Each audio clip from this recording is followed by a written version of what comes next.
everyone, I'm back again, and as usual, always very, very grateful to see who's able to jump on board and join me live. So if you're joining, please do drop me a comment, let me know where in the world you're tuning in from, and I'd love for you to play along at home as per usual. So today I'm going to take a little bit of a different kind of direction to what I would normally take, but I want to talk about one of the most powerful journeys I've been on in my life, and basically this has been from dropping a prejudice that I was kind of brought up with and actually becoming more open-minded. So dropping away from black and white thinking, which a lot of us can get caught up in different areas of our lives, and actually becoming more open-minded so that you can actually glean the wisdom available to you in a multitude of different directions without any prejudice. All right. So I'm a big believer at this point in my life that you can't have an opinion on something unless you experience it. And so whenever I find myself in a position where I'm kind of feeling maybe a little bit triggered by something, or something kind of rubs me the wrong way, I don't move away from it like most of us tend to do. What I actually do instead is I move more fully into it, and I get uncomfortable with it, and I work out, why am I so uncomfortable with something? Because for me personally, for those of you who know my journey and my story, I spent the majority of my life, at least the first 25 years, if I'm really honest, probably up until 30 years of my life, really living in a lot of self-delusion and self-deception. And not even being self-deception is not even being aware of the lies that you're convincing yourself of. And this is a big one, right? For survival, and for a lot of us who are just trying to get by in life, that's one of the strategies, right? And it's been a big one for me, and I could take you on a massive deep dive in terms of personality psychology as to how that particularly has affected me, but I just want to keep it on a general level like I do in these videos for you guys, and basically just get you to think about where you may be black or white in your thinking. Maybe there's specific things in your life where you feel kind of very triggered by, you don't want to move toward, and I'm going to talk about a specific one and a big one today, and then also thinking about developing a mindset that is anti-self-deception and doesn't have to have certainty and all-knowingness. It's comfortable with being in the unknown and not being fully certain, and also having a mindset of,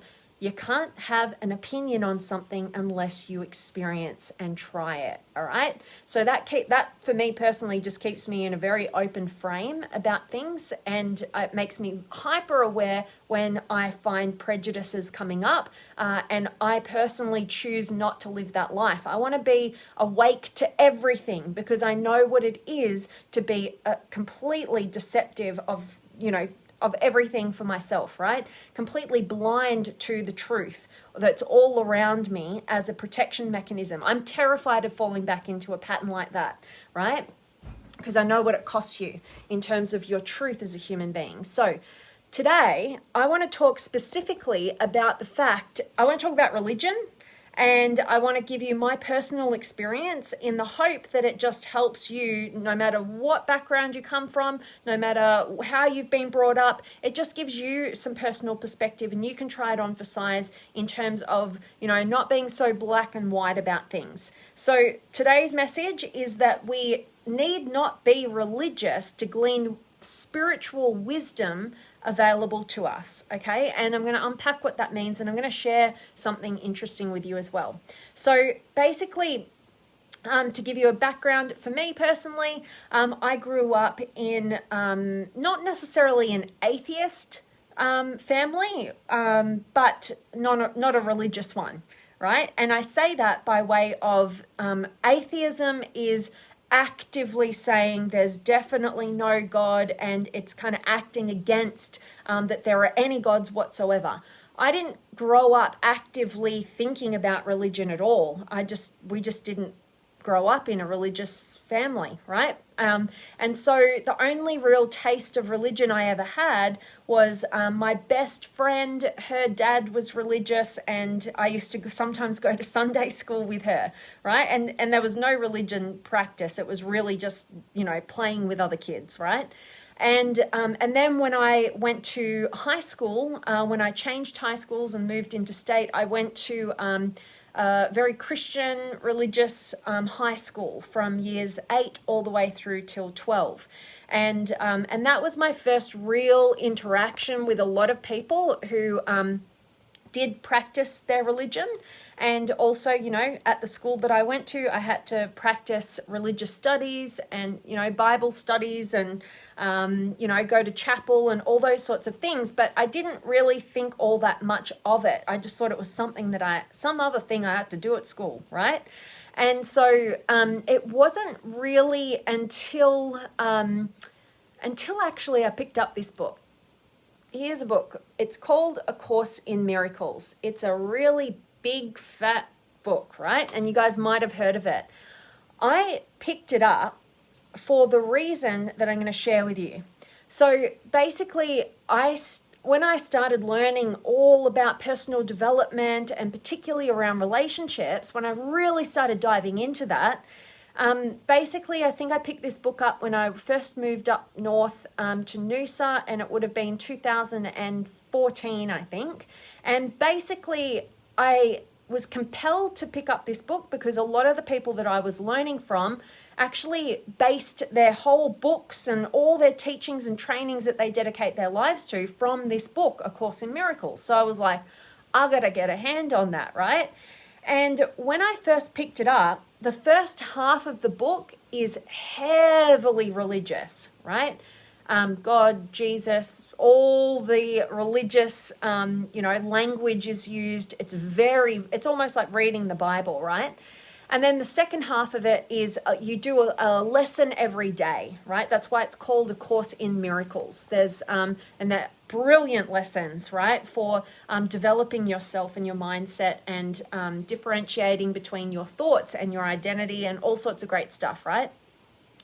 But basically, when I first picked up the book, I started reading it and I found myself instantly triggered by it, right? Like very triggered by the language, like God this, God that. And I felt it. And I thought, wow, like what is that? Like, why am I having that level of reaction to it, right? And because, like I mentioned to you, I'm the type of person, if something triggers me like that, I want to awaken to why, right? I don't want to be blind to it. I don't want to avoid it. I want to go, whoa, I'm going to lean into this and go, like, what am I missing here? What part of myself needs healing? What limiting beliefs do I have that are generating this kind of feeling and expression within me? What is going on, right? And so I actually challenged myself to study that book word for word, write notes, take notes, read it all from the very, very beginning. And yes, I wanted to learn what these great teachers were learning and basing their life's work off. But on a bigger note, it was really about me getting beyond my prejudice and my triggers and noticing, why do I have a negative connotation around these religious words? And basically I could bring it back to just growing up as a kid. I just was kind of sent the message in various ways that, that you didn't want to be religious, right? And so I just generated this weird, unchecked way of viewing the world, right? Never questioned, as a little kid picking up and molding this kind of way of looking at the world. Nobody really, chose it intentionally and gave it to me. And so basically from this place, I developed this real underlying prejudice for religion, right? And people probably practicing religion. And that's why when I picked up this book, I definitely needed to basically just push myself to get beyond that prejudice and work out what would come up for me so that I could actually glean the spiritual wisdom that was available to me rather than get caught up and, repelled by my own limiting beliefs and reactions to something I knew little about, right? And so the reason why I share this with you is because 2 years ago, almost to the very day, I was in one of the most beautiful parts of the world I have ever been to. And that place was called Assisi, and it was in Italy. It is in Italy, I should say. And you guys, whether you're religious or not, may have heard of a friar by the name of, so a Catholic friar by the name of St. Francis of Assisi. And basically, I was really drawn to deliver this. I'm going to read to you the prayer of St. Francis of Assisi. Now, I wanted to start off today's message sharing with you my own personal journey. And in terms of, just stating it clear and simple, I'm not a religious person. I do consider myself a spiritual person, and I'm developing that side. I've got far to go, but I have gotten myself to a point from coming from more of an atheist background. I've got myself to a point where I can take the wisdom and glean the wisdom from any religious context without me being triggered by it, right? And then, just throwing the baby out with the bathwater, right? Being very black and white about it because I'm repelled by quote unquote religion or whatever, right? I don't believe everything that they believe or something. I don't do that because I've trained myself to lean into my own triggers and my own fears so that I can get beyond them, because they're not the truth. They're just limiting experiences that we are creating for ourselves. And instead, I want to get beyond that, and I want to go, I can read anything from anyone, I can listen to anybody from any place, any background, and I can glean whatever feels true to me as a human being, right? What hits me in the heart, what hits me in the soul, not with a brick wall that says, hang on a minute, what religion are you, or this or that, right? And I think that it is a powerful mindset to have. Personally, it's worked incredibly well for me, and I'm about, seeking different truths in this world, no matter where they come from. No matter whether I believe everything that person has, their beliefs or not, right? I just want to try it on for size, and I want to run everything through my own authenticity, right? My own intuition, my own inner wisdom. And I want to connect with the things that resonate with me on that level, right? And so here we go. I'm gonna, you've probably heard this before, but it actually just came on a meditation that I did after my workout just now by Gabrielle Bernstein. I've got one of her albums. So if you guys want short, sharp, good meditations that tackle different angles, I recommend Gabrielle Bernstein's meditation album called May Cause Miracles. And I would most definitely recommend her book, actually, which is also titled May Cause Miracles. I read that book, and it's set out like a course, which I absolutely love. And I read that book back, I think it would have been in 2015. Or it could be 2016, actually it was, and basically went through that book, and it was so powerful for me to connect with myself and something bigger than just myself. So I really recommend that as a side note. But let me read this to you. This is the prayer of St. Francis of Assisi, who I got to learn about when I visited Assisi, which is, like I mentioned, one of the most beautiful parts of the world. If you ever get the opportunity to venture around Italy, please do yourself a favor and get to Assisi when we can travel again. I'm so looking forward to that. So here it is. Lord, make me an instrument. Oh, by the way, before I read this, I want you to listen to every word that I say, and I want you to see if anything triggers you, if maybe you come from an atheist background or a non-religious background, and I want you to just feel into that, and let's see if something sparks for you, and then we could do some deeper work on that, right? So let me know if something does trigger you, and I can give you some steps to take. And if nothing, of no sort of language that's religious triggers you at all, just seep in these words and hear what you're meant to hear right now and today, okay? Lord, make me an instrument of your peace. Where there is hatred, let me sow love. Where there is injury, pardon. Where there is doubt, faith.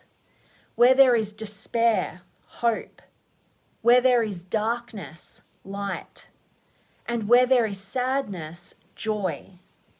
O Divine Master, grant that I may not so much seek to be consoled as to console, to be understood as to understand, to be loved as to love.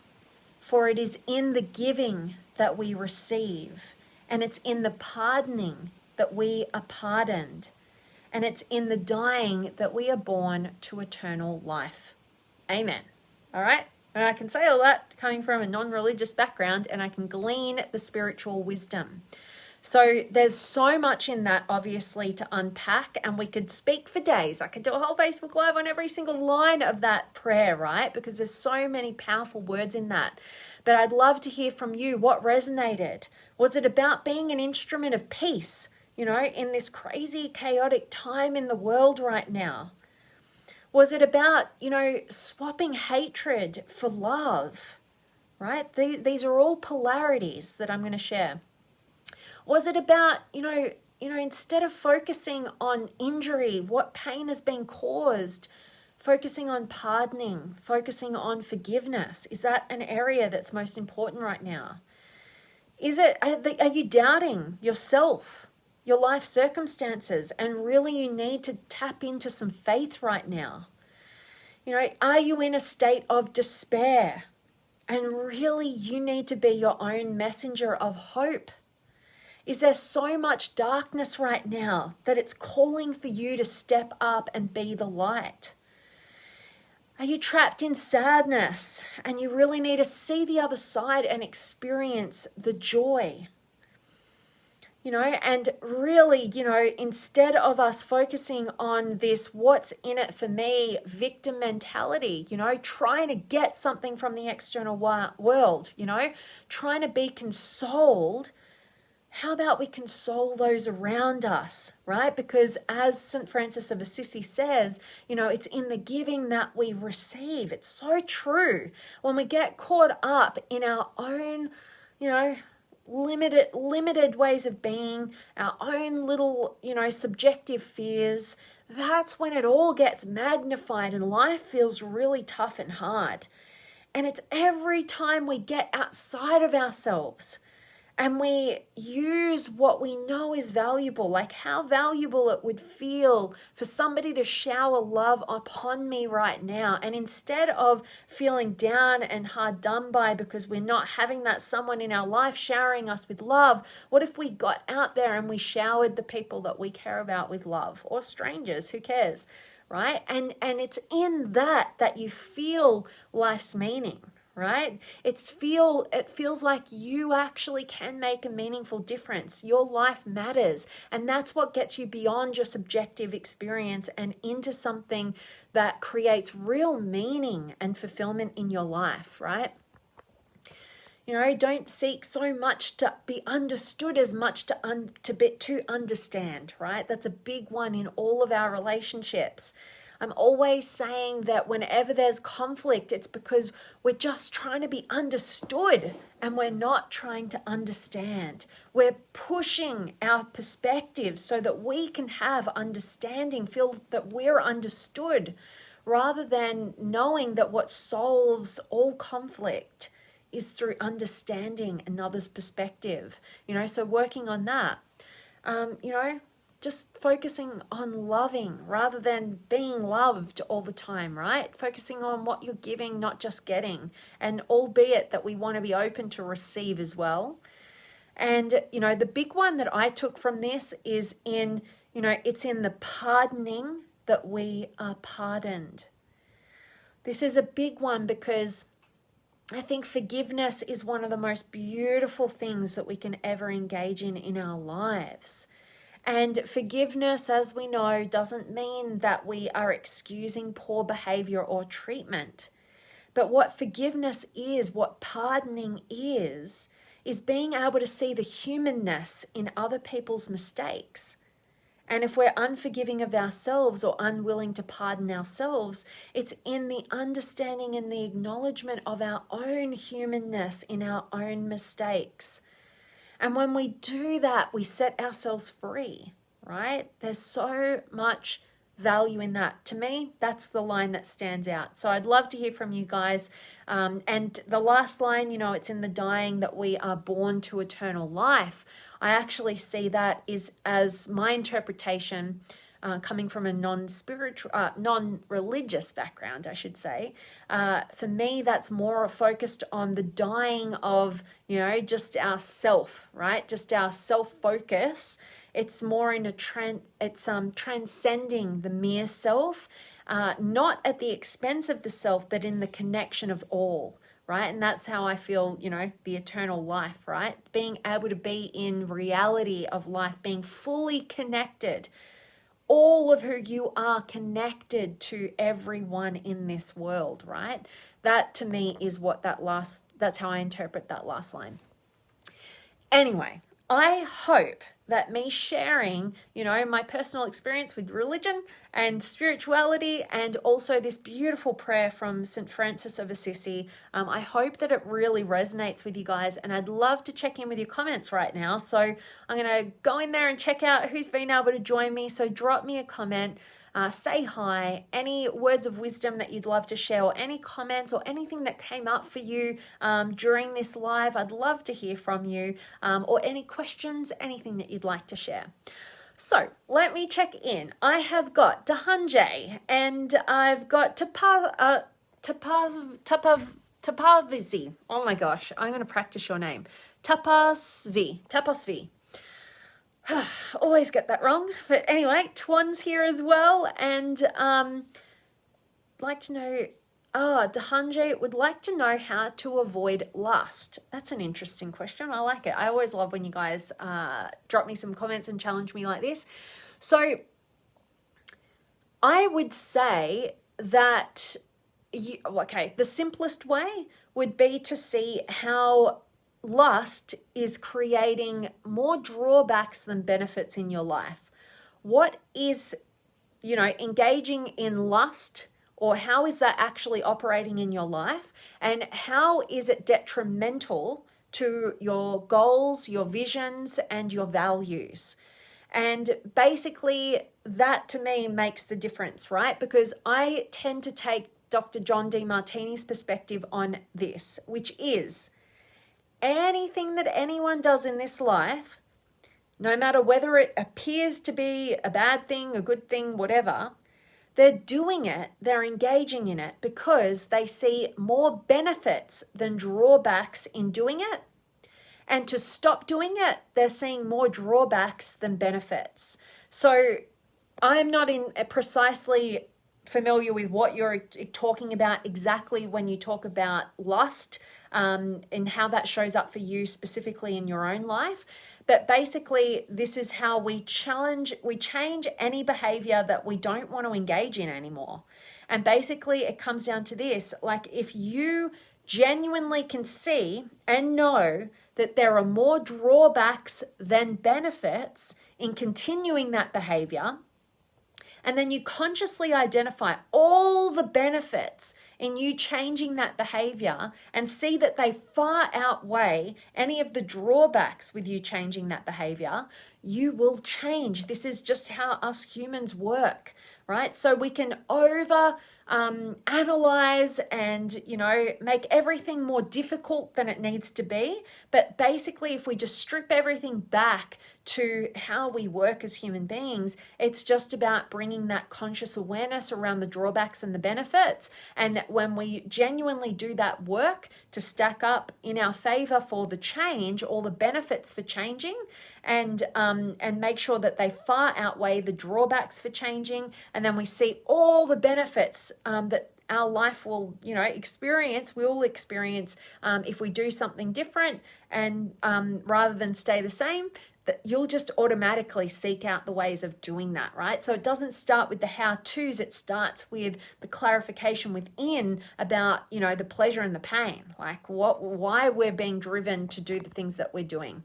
So, and a big piece of this as well is we tend to engage in behaviors and actions that are not necessarily healthy for us, or are detrimental to what we want to do in our lives when we lack clarity over what we value and what we have as a vision, right? When we don't have a big enough vision that inspires us from a place of authenticity, we get caught up in minuscule things, like just surface level things that aren't adding to the meaning of our life, and we don't really have enough meaning or reason to change that, because we don't have a vision that we're trying to move toward, and we don't realize what it's costing us because we haven't clearly defined where we'd like to be, right? So we're just settling and we're coasting in our lives. So that's my very, very general answer for you. I hope it helps, and I hope it's applicable to any of you guys who are looking to make any sort of changes to any of your behaviors right now. Awesome, and Misty's here, and Saw, and Josie, and Rajiv, and Jerry, and Judy. Jerry, hi Vanessa, awesome from work on your live. Great to have you back, my friend, as usual. And Peter's here as well, and Sushant, and Kamal, and Kenzo, and Mohammed, and Joshua, shine on, shine on. Thank you, my friend, and right back at you. And Mohammed, hello to you, and Goldie, hello, and Chiran Jibby. I like that name. I love having you here. I hope this is of value. And Joshua, amen, be the light. I love it. Thanks, my friend. Great to have you here. And Leighton's here as well. And Joshua, it's time to rise up. I love it. It's awesome. Love your energy, my friend.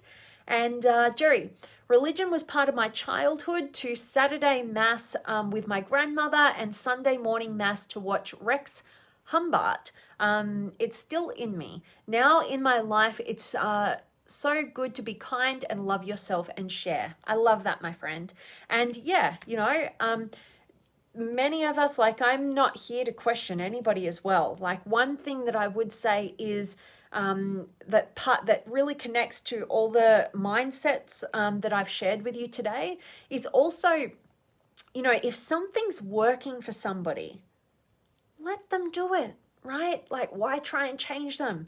If it's working for them, if it's healthy for them, if it's not hurting anybody else, let them be. And the same is true for you. You don't have to change what you do if it's working for you, even if other people have very differing perspectives and want to change you, right?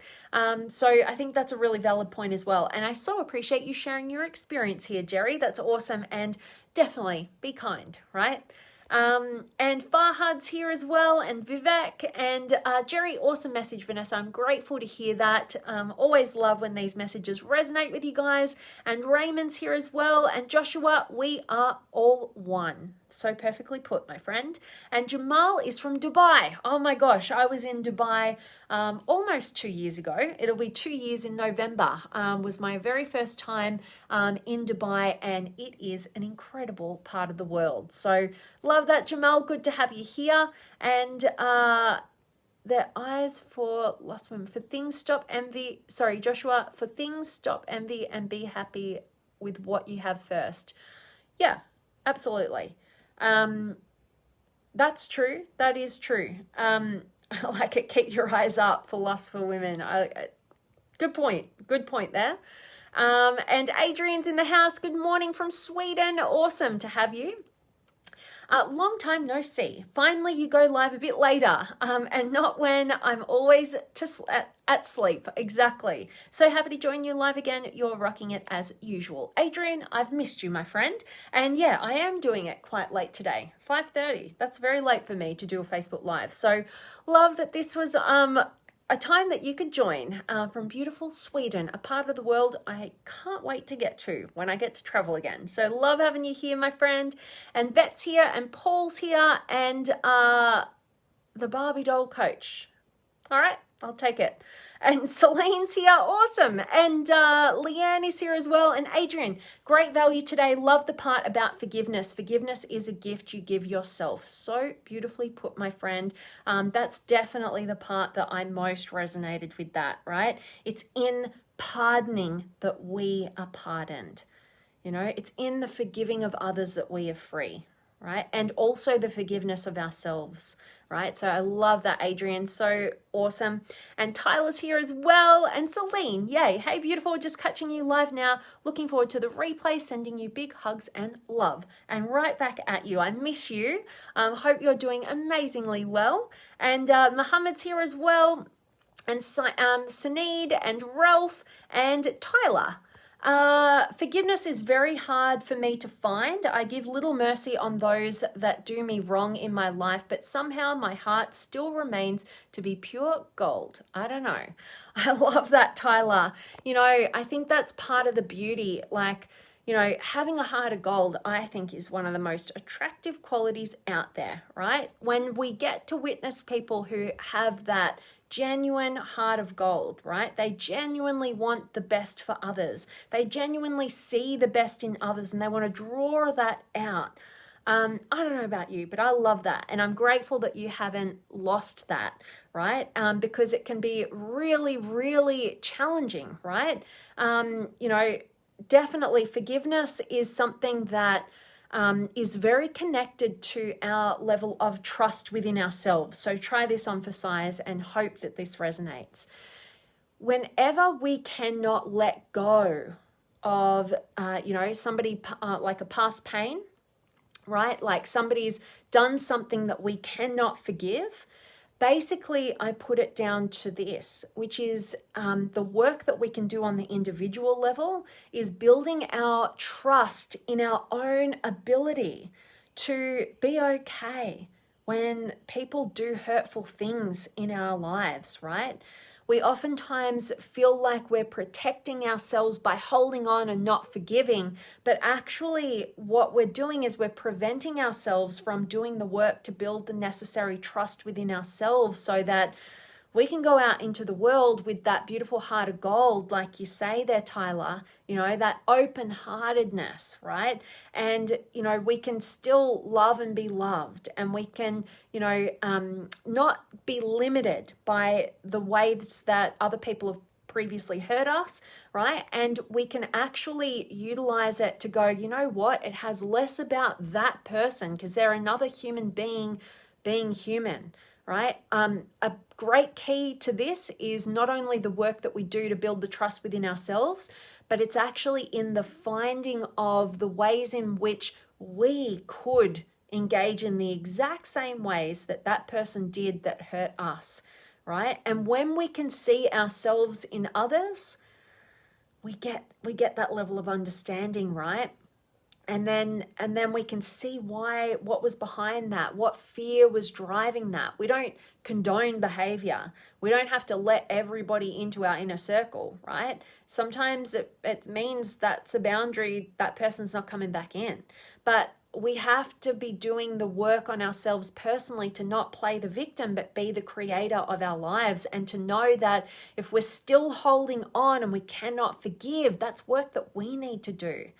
And they're giving, you know, you could call that person who did a hurtful thing that you can't forgive kind of like your dark guru, right? Like they've just given you an opportunity to go deep, right? To develop trust within yourself and, you know, all those other things that I just mentioned. Hope that's a value.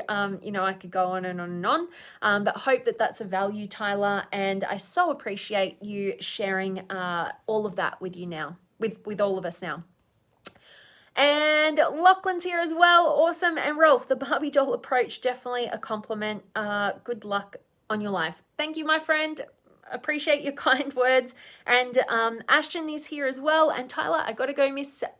Catch you next time. Awesome to see you and awesome to have each and every one of you guys on this live today. I hope it's of value to you. I hope it just gives some different perspective on, whether it's to do with religion or spirituality or not, just where in your life can you be a bit black and white? And it's actually limiting you from experiencing a deeper, fuller, more holistic truth, right? Anywhere that we're triggered, it's really just a limitation if we move away from it, right? Oh, trigger, doesn't feel good, run away. Instead of leaning in and going, what is this shining on in terms of my own personal growth journey? Like, I don't want to be triggered by things, right? I don't want to be blind to things. I don't want, to be at the mercy of the circumstances around me, the institutions around me. I just want to be able to be free to get to the truth, glean the wisdom from anywhere and any source, and see what actually resonates with me, right? So hope that does, trigger you to have some growth of your own. Ralph, it does. Perspective is key. Love hearing that, my friend. Thank you so much for that feedback. And Renee is in the house as well. Good to see you, my friend. So anybody just joining now, I'm just about to sign off. So please do catch a recording, get a ton of value from today's message. And as usual, make sure that you are going out there and living authentically, loving deeply, and contributing meaningfully and purposefully. And if you'd ever like any support on your journey, I'm always available and here to help and support in any way that I can. So you can always reach out. And I appreciate each and every one of you guys for showing up live today and contributing to the conversation. You are so appreciated, and I look forward to seeing you again soon. Much love.